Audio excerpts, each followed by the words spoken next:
Welcome to Eurofins Viracor Clinical Diagnostics Podcast, where I'll be sharing up-to-date scientific advances, key diagnostic testing, and our most recent innovations.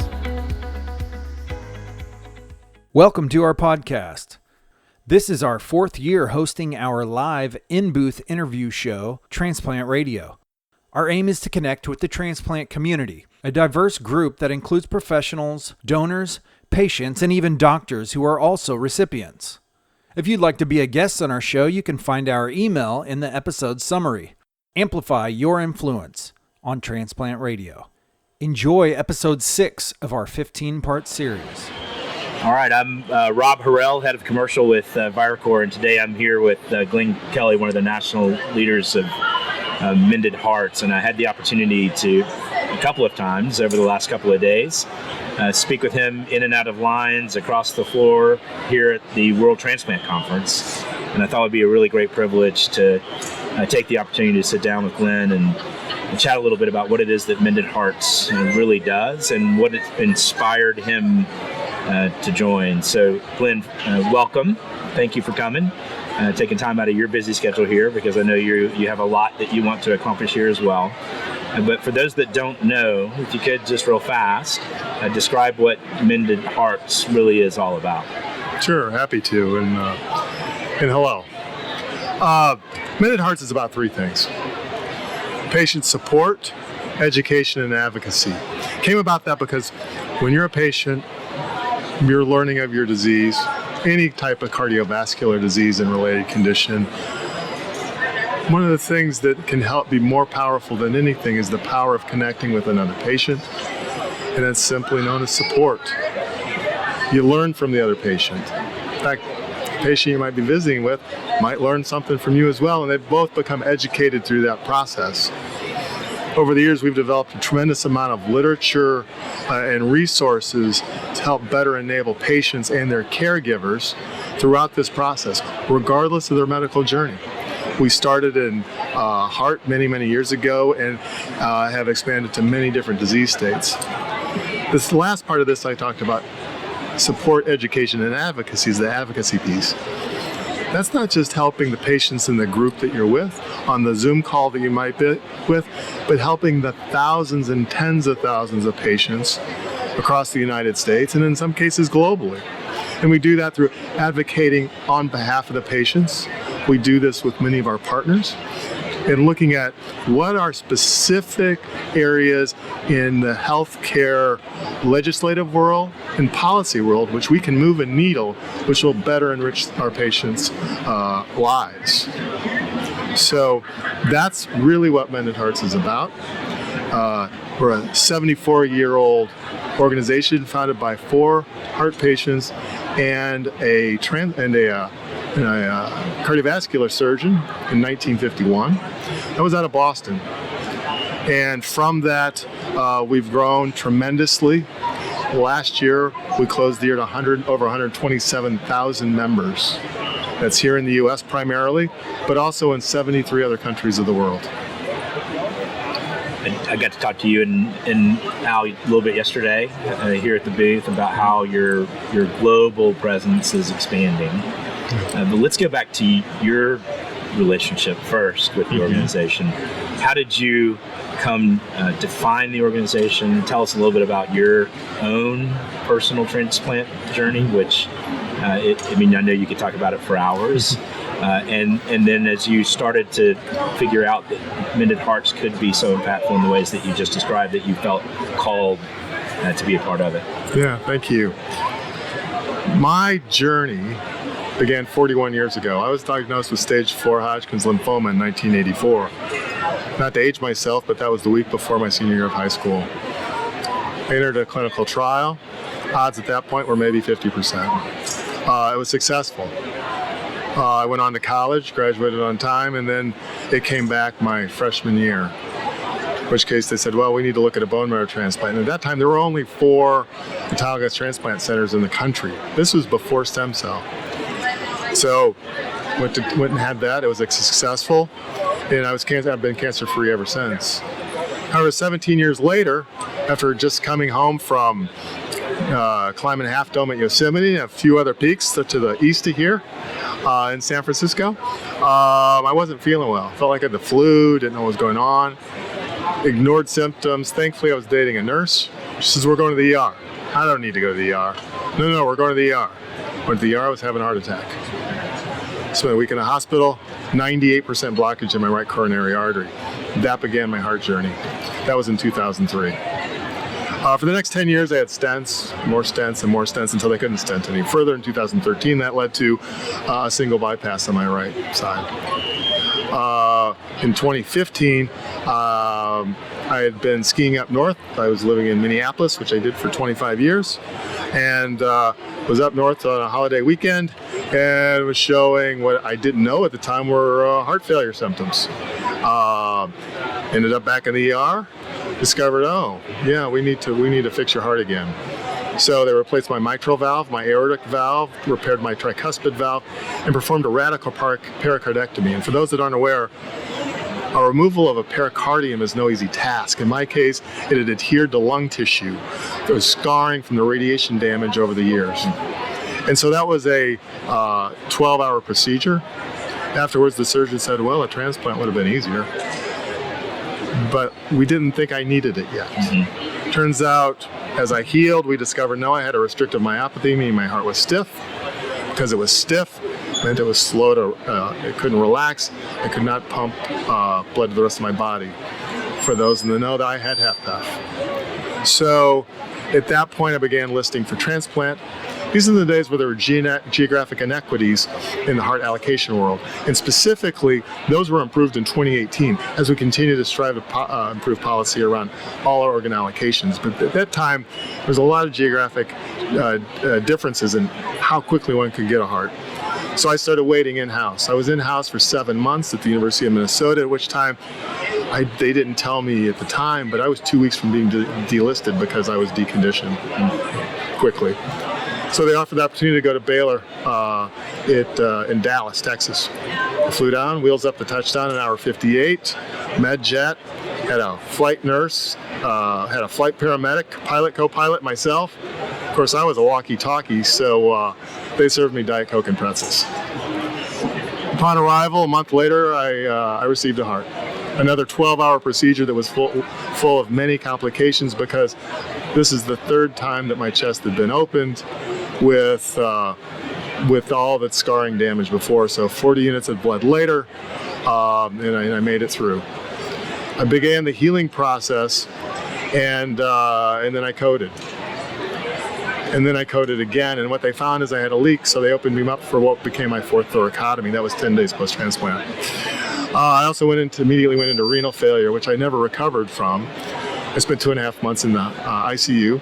Afterwards, I was able to fly home back to Minneapolis. I had been in the hospital for 50 out of 52 weeks. So that began my dialysis journey, and I had 3.5 years of dialysis. I quickly learned how I did not want to spend time in a dialysis clinic. I learned to do my own. I became my own hemo nurse because I had home hemo, which meant 2 16-gauge needles in the left inside of my fistula on my left arm. I did that 5 days a week. It also enabled me to go have fun because one of my themes is how to have fun through all of it. And so I did. And eventually then my son became my indirect donor through paired exchange. And I received a kidney transplant then in November of 19 at the University of Minnesota. So one of the keys to success of all of that were I saw other patients that had gone before me. Those patients quickly became my friend because I saw a person, they can do that, oh, I can do this. If they can do this, oh, I can do this. That gave me the confidence I needed, and it educated me in the process. And so I knew immediately my call was not to go back to the software industry. I knew that I simply wanted to help patients and those that help patients. This is one of the reasons I'm here at WTC, because I'm tickled with the opportunity to help organizations like yours. So many providers that are here, regardless, of their discipline. There's a real opportunity to help bridge and help better collaboration between the patient community and the provider community and the industry sponsors. Mm-hmm. And so from that, I realized, well, those people help me. How do I better help them? a small organization there at the University of Minnesota called Second Chance for Life, and next thing I knew, they told me I had to run the place, which I did, and I ran it, and I got us through COVID and everything. Along the way, I discovered Mended Hearts, because Mended Hearts had this powerful program known as the accredited visiting program, where they accredit visitors before they ever see a person in a hospital, talk to them on the phone, or visit with them on a Zoom call. I knew, ooh, there's something there that can really help us. So we developed a strategic alliance. From there, and that alliance stands today. So of that accreditation program I spoke of, it harkens back to the core visiting, which was my hook to success. That looks very differently after the pandemic than it did at this time. We know that patients can't see patients directly one-on-one in-house like they used to, simply because of the evolution of hospital life and so forth. So we see a lot of patients in cardiac rehab. We see them in the clinic settings, right? When you're back for a checkup, for instance, we've got volunteers around. All of those are accredited. And what it does is it gives the institution another level of, I think, confidence in their abilities to visit with other patients. And so that's where that launched that. That's how I got to Mended Hearts. And then honestly, personally, I felt like the world was my oyster, because not only am I helping the patients in front of me, helping patients on the Zoom calls, but also, wait a second, I can almost feel like I'm cooking with gasoline, because now I have the ability to go help thousands and tens and thousands of patients. And that's what I do as part of my role with Mended Hearts. Yeah. So are you traveling the world now as well? Yes, I have. My career background lent itself to it. I've done business in most continents of the world and many countries over, and that's from my prior career. Was I able to leverage that? Yes. I recently stepped down, but I'd served a term on Mended Hearts Europe. 2 years ago, Mended Hearts made a formal expansion into Europe. We're based in Geneva, Switzerland. And we've got roughly about 7,000 patients in Europe right now that are members of Mended Hearts and Mended Hearts Europe. So our operations in Geneva have taken off. We support all of Europe. We do this through a series of partnerships with small regional organizations. We understand and embrace the cultural differences, the languages differences. Heck, in our office in Geneva, we speak 9 different languages, so fluently. So that said, we see that, and then what's gone from there is some of our expansion. It's allowed us. Then we announced in June the Mended Hearts International Foundation and the Mended Hearts International Network. And that's a platform not just for Mended Hearts, but for other patient organizations to become a part of. Because we know that we have a lot of best of breed out there, but why do we have to share back office function? Why don't we gain some shared efficiencies? Why don't we also better collaborate on grant opportunities, right? That optimizes better for partners, sponsors like yourselves. It optimizes as better single voice for the patient community, kind of a common voice. And so we're very excited about that endowed network operation. And we have some exciting organizational announcements coming up in the weeks to come. I got a little preview of that yesterday, but I obviously won't give it away. I look forward to hearing the announcements that y'all talk about. The name itself, so you have an artistic background, music major. Right? The name itself, Mended Hearts, it evokes a certain level of emotion. Can you describe how, when you go into these hospital programs and you talk about the organization itself, how does it really, just the name alone, begin to make people want to be engaged in all aspects of recovery? Yeah, I appreciate you bringing up kind of almost a nod to the artistic side, because the heart, we know the physiological side of heart. We know what heart disease looks like. We know what cardiovascular disease like. But in a patient, a heart is a soul. And we know as humans, we have that soulful connection that we have through our heart. That's the connection that's made between patients. That's the connection that, honestly, when a patient has a great relationship with their provider, they have that as well. I've been incredibly fortunate in my medical history to have developed some relationships I would have never dreamed to, that are truly soulful with providers, right? Regardless, cardiologists, nephrologists, surgeons, nurses. And we see that flow over, right? People that became acquaintances, but through our mutual journeys, have become best of friends. So I look at everyone in our patient community as yet another friend. Yeah. Along the way here, having talked to a couple of organizations like yours, this heart of service, right, really comes through. And then the idea that in the end, while you initially are just generating a relationship with a patient that's there to support them, it becomes an enduring friendship in so many instances.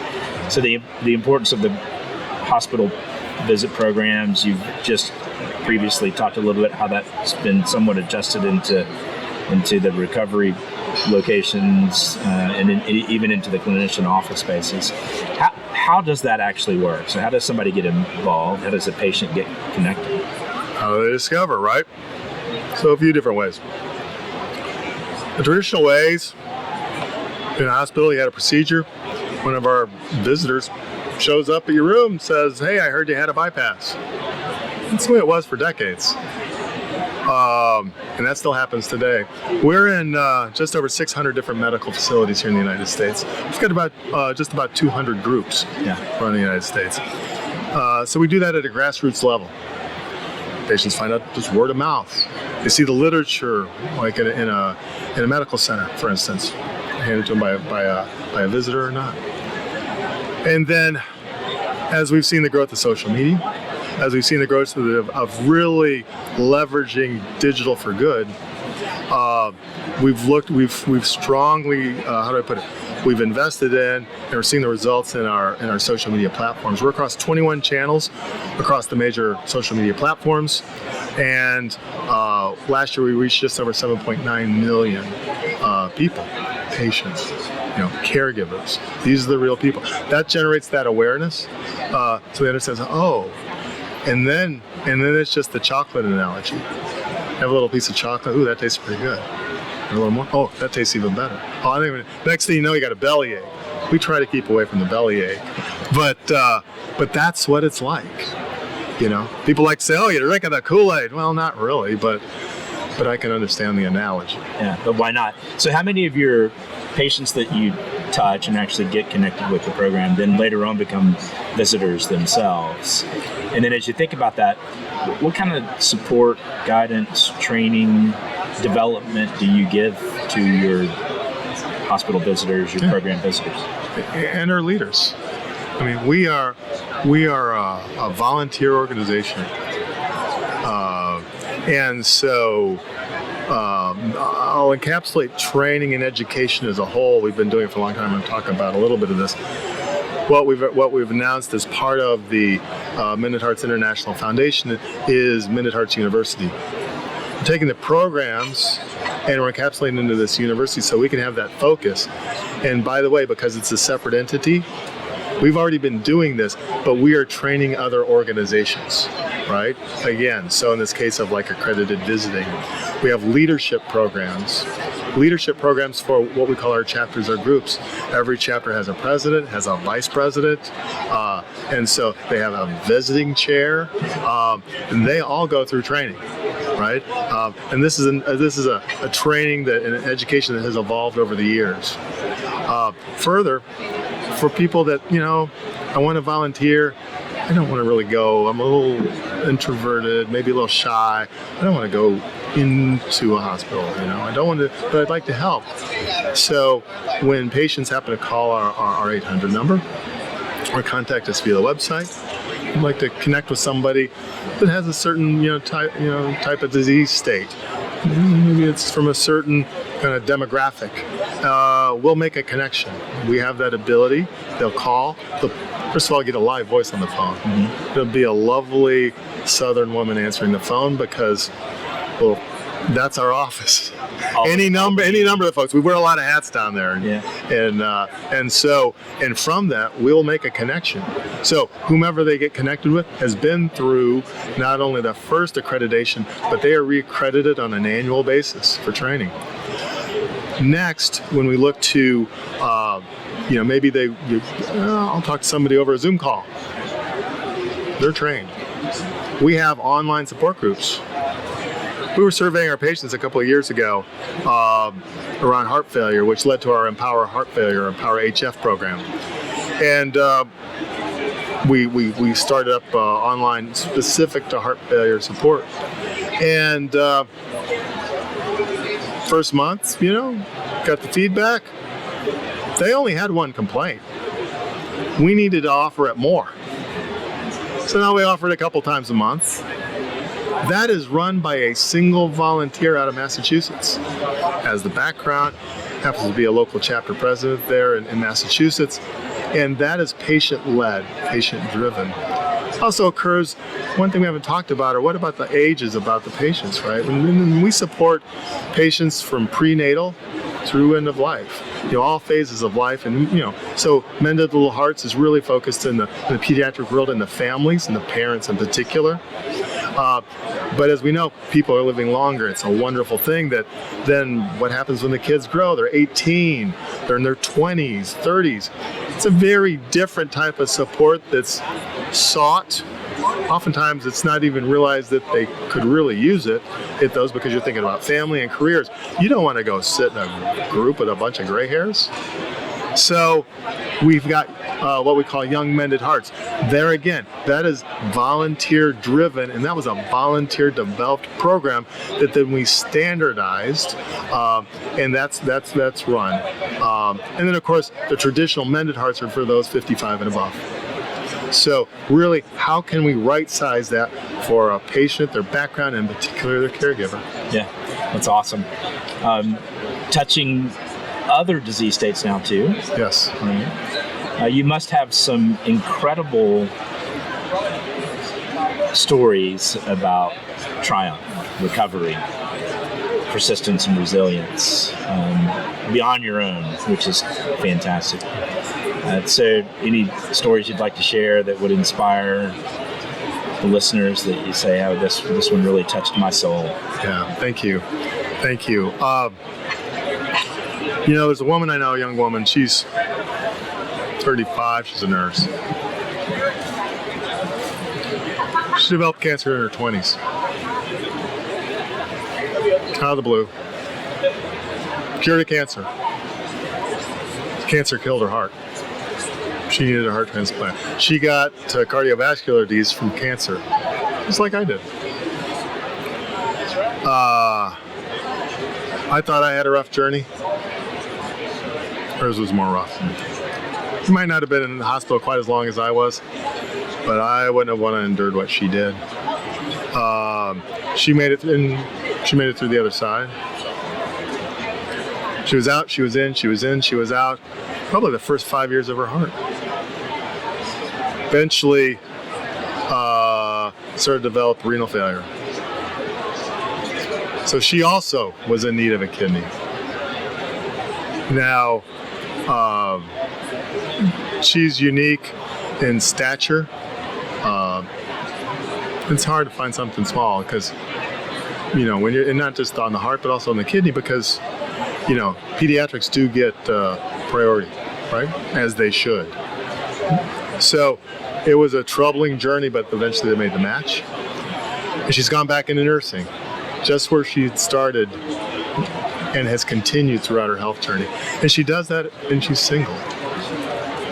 To do that, and yeah, she's got really strong friends. She's had exceptional support. But, I have always had incredible admiration for her and the journey she's withstood. Almost exactly like yours. Maybe a little bit. And maybe that's why I'm a little fond of it. Yeah. That's unreal. Thanks for sharing that. Yeah.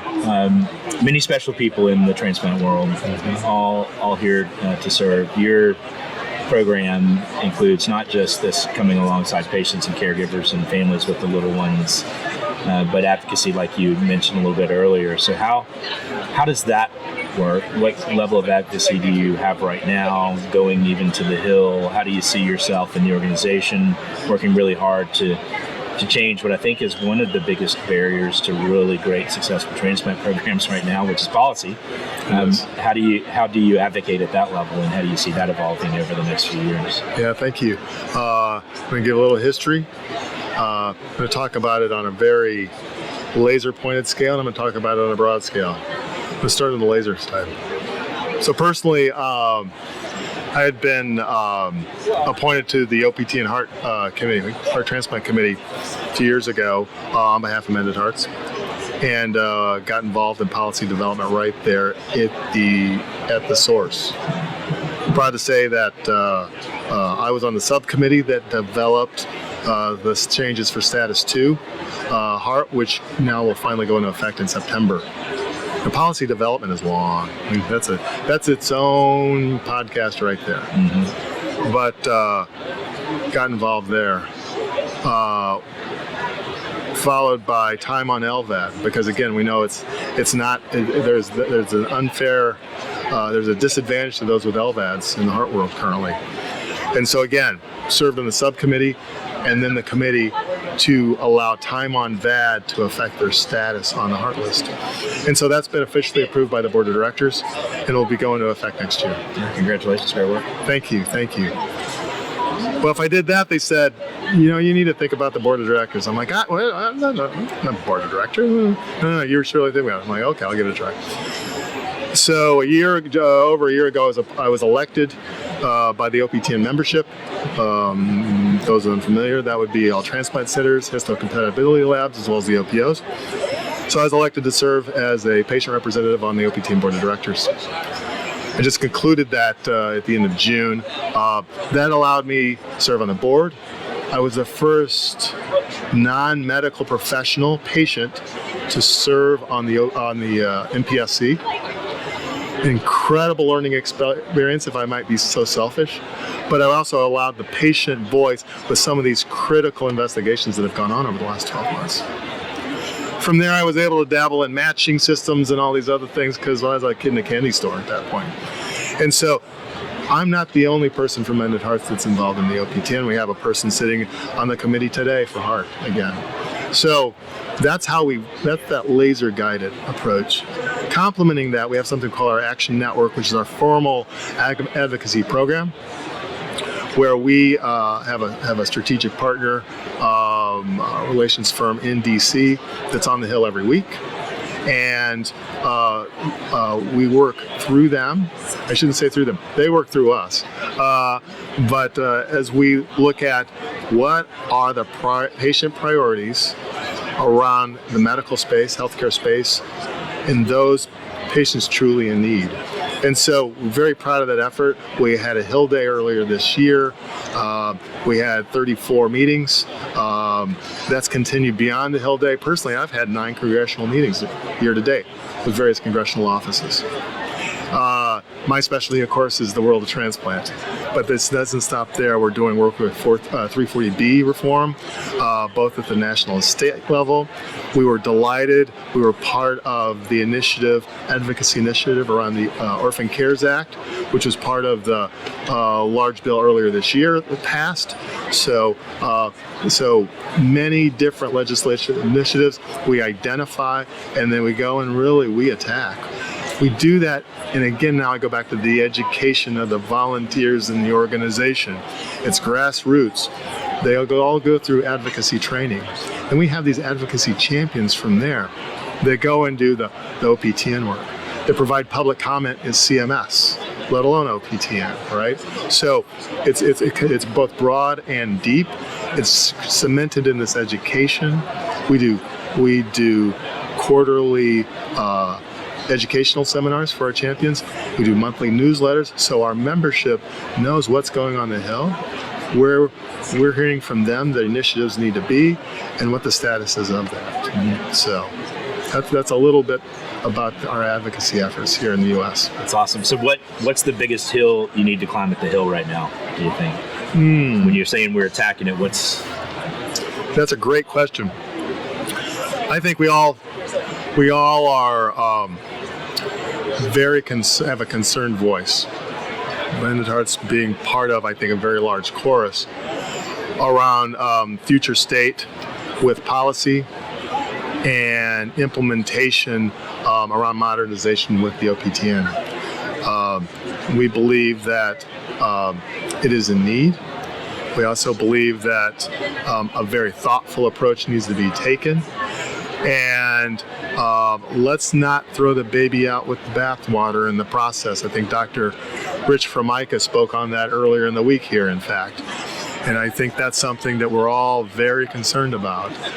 And I think that's where we're really spending some time. And those are the conversations I have, certainly with congressional offices, is around specifically that. Yeah. Well, yours, certainly your story alone, right, lends really well to a strategic storytelling art that when you sit with a congressman or congresswoman, they certainly must want to listen. I'm imagining you can tell a pretty compelling story. There's still a big hill to climb at the hill, for sure. And this idea of modernizing the way things are allocated and to make sure that it's done well and fairly and that the right people are prioritized, it always remains one of the biggest challenges that we hear when we come to these kinds of conferences. So as you think about the future of where Mended Hearts is going, you're expanding around the world to support education and advocacy that we talk about. Is there, I always hate to talk about numbers, but when you look at the future, do you see a number like we want to have 500,000 lives that we support or 1 million lives? Is it limitless? Is there a goal? I'll tell you, next year in 2026, we will be the world's largest patient support organization, period. We have the programs, we monitor all of this, right? We measure, right? You measure, you correct as needed, you go forward. It's a constant cycle that we're doing. And so in doing so, we firmly believe that is our near-term goal. As we expand that, look for Mended Hearts Latin America in particular, Mended Hearts Middle East, Mended Hearts Asia. Those will happen over the next couple of years. We already have members in those locations. We have volunteers in those locations. We even have some people ready to step up in leadership roles in those locations. So, we've begun to develop a methodology about all of this, and we'll implement that in these things to come. So really, my story is no different than any other patient out there. You may start in one disease state. Mine was cancer. I got to heart disease. Our CEO started with heart disease and then got to cancer. So many we know in the cardio-renal connection might start with kidney disease and end up with some type of heart disease, right? So it is critically important that we have all gaps covered, and that is our intent. It sounds like a beautiful future. Thank you. That you're designing, you and Al and your entire team together. I'm excited to have gotten a little bit of an opportunity to know you and hear about it, and look forward to talking with you more about it. Albany's not too far from my house. Oh. I just want to know when you bring people in and start to train them to be hospital patient visitors, right? Yeah. Do they all get a disco ball and a Hawaiian flower t-shirt, or is that something you actually have to earn along the way? You opened up a whole bucket of fish right there, can of worms, you name it. So you're reflecting to how I got through 50 weeks in a hospital. I made it a party. Endurance is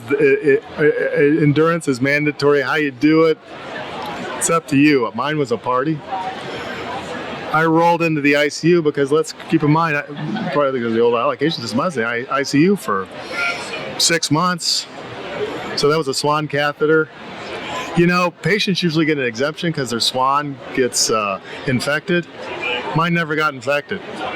So I had a swan. By the way, I used to joke, I could go 6 feet anywhere I wanted. I complained because Nelson Mandela at least had 12 feet in his cell in South Africa.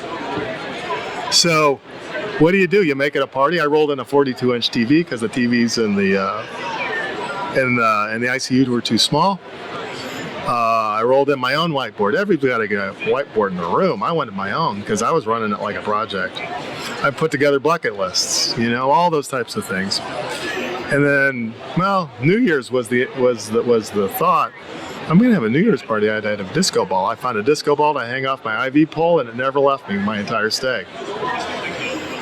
Now, about the time I got to leave Baylor and Dallas, so we're going to have a party. Huh? Oh, no, we're going to have a party. We had a luau. Cake, dancing girls. I'm not making this up. There were truly dancing girls. Disco ball. Occupational therapy that week was hanging streamers in my room. Well, like many hospitals, they ran 2 12-hour shifts, so that just meant I had to run 2 parties. One for the day shift and one for the night shift. I had a great time. So, however you choose to party through, those are your options. Right.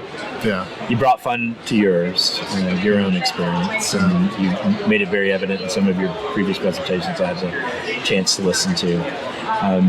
In the end, it's all about there's healing that's happening, right? However it is that you heal, right? However you energize your heart, mind, and soul to get through it, to endure. You said endurance is mandatory, but how you do that, how you remain resilient throughout that is up to you. It's all about shared experiences. The mom, dad, sister, brother, aunt, uncle, friend, caregiver, all coming together. It sounds like you have enjoyed starting this journey. It's not going to end anytime soon for you here.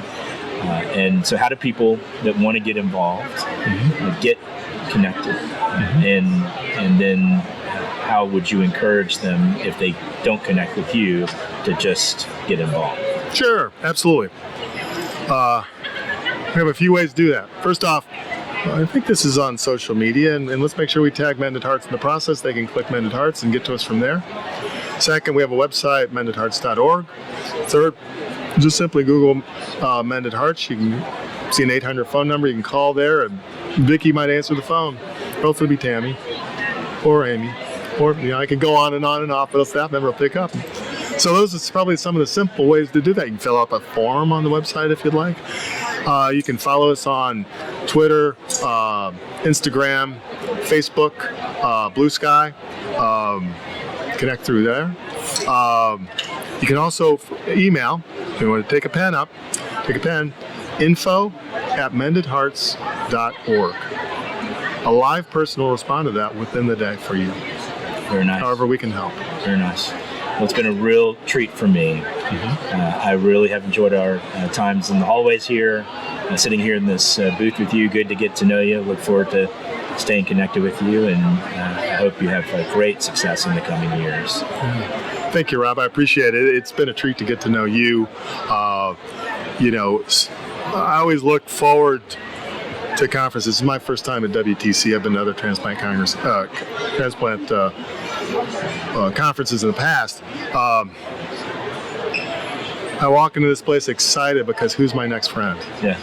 And I'm delighted that we're friends at this point. As are the patients. That's how I do patient visiting, right? Right. So thank you for the opportunity, and that's been it. It was a real pleasure. I'm sure we're going to see more of each other. Have a wonderful conference. You as well. Take care. Oh, one thing. Georgia, South Carolina football game. Yeah. Where are you going to put that one? Oh, it's South Carolina. Yeah, for sure. Yeah. Got an over-under yet? South Carolina by 13.5. All right. Quick little thing for you. My granddaddy, he's full spirit of things. My mom grew up in South Carolina, got a farm. My granddaddy was in charge of the physical plant there at USC for about 20 years. Yeah. He's since long passed. He had seats on the 50. Oh, nice. Yeah. I haven't been on the 50 very often, especially over the last couple of years now that we've got Beamer Ball in South Carolina. Exciting. We got to go see Old Dominion on the 50 last year, and that was neat. The opening game, yeah. I have cousins have seats, the club seats there in the end zone. My son, in all spirit of disclosure, went to Alabama. I saw the hat, yeah. Oh, yeah. Roll Tide. So I make it over for Alabama games. We haven't figured out this season yet where I'm going to make it over or not, but I generally make it there. Yeah, I think it's going to be another rebuilding season for Alabama. Yeah, it's going to be an exciting SEC season. Period. It always is. It sure is. Shall we just go ahead and go to the SEC podcast next? Yeah, you and me will join Feinbaum. That's perfect. Right now. Let's just call Paul. Yeah. Awesome. All right. Thank you all. Thank you all. Make sure to subscribe to this podcast and follow us on social media to stay up to date on all the latest information. If you want to help spread the word, please give us a 5-star review and tell your friends and colleagues to subscribe too. We're available on Apple Podcasts, Spotify, Google, Podbean, and more. With over 40 years of diagnostic innovation and specialized expertise in infectious disease, pre- and post-transplant, allergy and immunology testing for immunocompromised and critical patients, Eurofins ViraCore is committed to helping medical professionals, transplant teams, and reference labs get results faster when it matters most. ViraCore is passionate about delivering value to our clients by providing timely, actionable information, never losing sight of the connection between the testing we perform and the patients you serve.